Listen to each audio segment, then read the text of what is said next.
an kawuoyo kaka jalno mosebedo gi foundation miluongo ni Nyogaya Foundation mabedo kang'iyo weche ma nyithindo kaka nyithindo nyalo dhi sikul. Wasepuonjo nyithindo mang'eny moloyo gichiegni koro 500 ma osekalo e lwetwa e high school.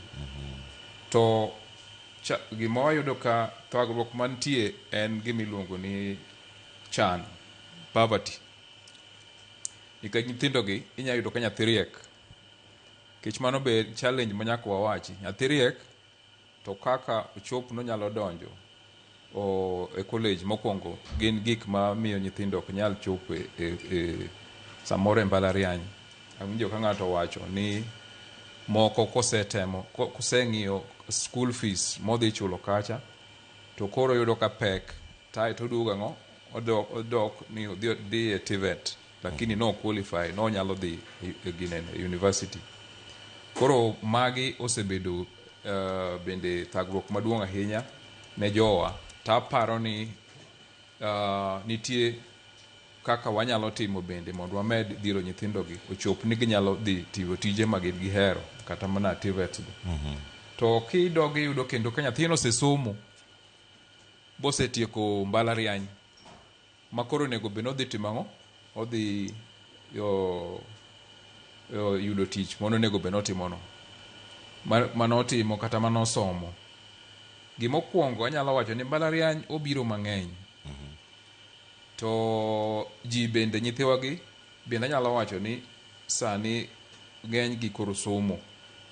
Matiende ni kama demand nitie iyudo ka weche nyaka bed ni kakolo weche ma koro donje maricho gini weche mag corruption.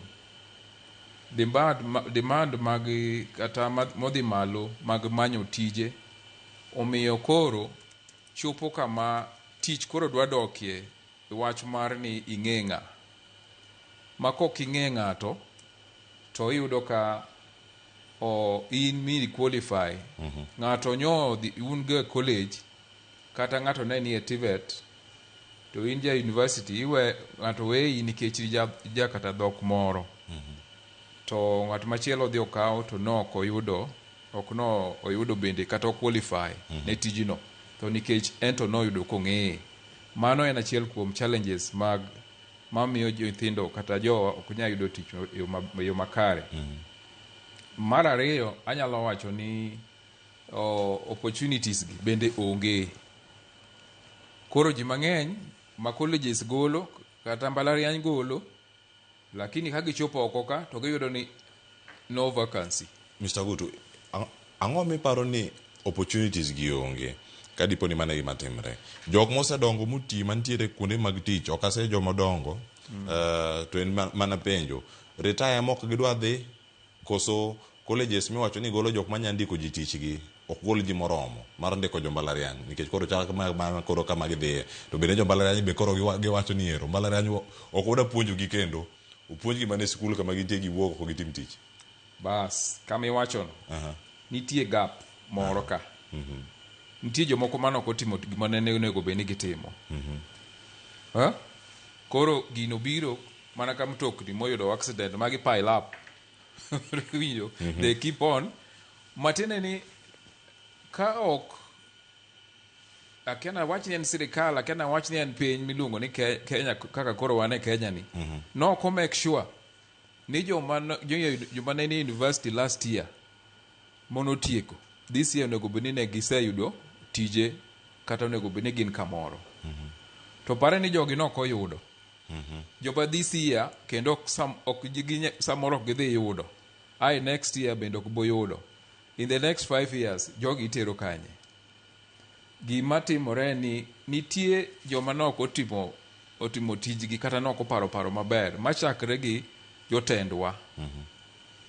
Jotendwa to moloyo ma onego bed ni koro duogo piny ka to mane gimomiyo wawuoye wach mani ka wanyalo temo mondo wa promote industrialization, mondo wabede gi kambe mang'eny kaka jo China iyudo ka ng'ato dwaro mani mondo yawe mare. To ka wayawo ka ginyalo bedo ni ng'ato nyithiwa gi nigo opportunity mar yawo gigi ng'ato oyawo gire moro oloso rete, ng'ato bende yoso computers, ng'ato bende en oyawo mno ohala, tiyudo ka okawo ji ariyo, okawo ji adek, and then wawekuru bedo gi mentality mar ni nitie tije moko molo tije mag lwedo. Niyudo ka nyithindo mang'eny dongo ka paro ni nitie tije moko maricho moko nya timo, kendo nyalo kweri ni an mano tich moko nya timo, kaka somo malichni. Iwinjo gimoro ma ni inyalo yudo no mako kwer ni ogine nego to puro, to king'iyo malong'o tinya yudo ka jowa kata nyithindo mose amua modhi nyaka dala kata kok dala to dhi bo ng'iewo lope moro to timo gimiluongo ni farming. Aseneno very young people sani mawuoye wach mar iyudo ka oyudo kata mana ka jado ka nitie lope madongo mane iyudo ka jomoko ng'ato nowa university to kona ni an kana university na somo agriculture, koro katieko tadmanyo mna low to chako puro kitungu, tiyudo ka pesa ma ng'ani kata kijana ni yudo in a month en pesa mok inya kata chule kapo ni ne bedo no dhi timre nade no dhi ni mondo koro mentality makamagi ema ka wanyalo loko matene ni wabed jomohero tiji lwedo. Tiji lwedo kwasehero to wabende kendo wadhi konyo economy mar Kenya mondo bedi ni nikech kikawo ji adek, ng'ato kawo ji ang'wen, ng'ato kawo ji abich, ng'ato kamano tiyudo ka wa absorb koro ji mang'eny makata ka gigine to koro giduogo gitiyo.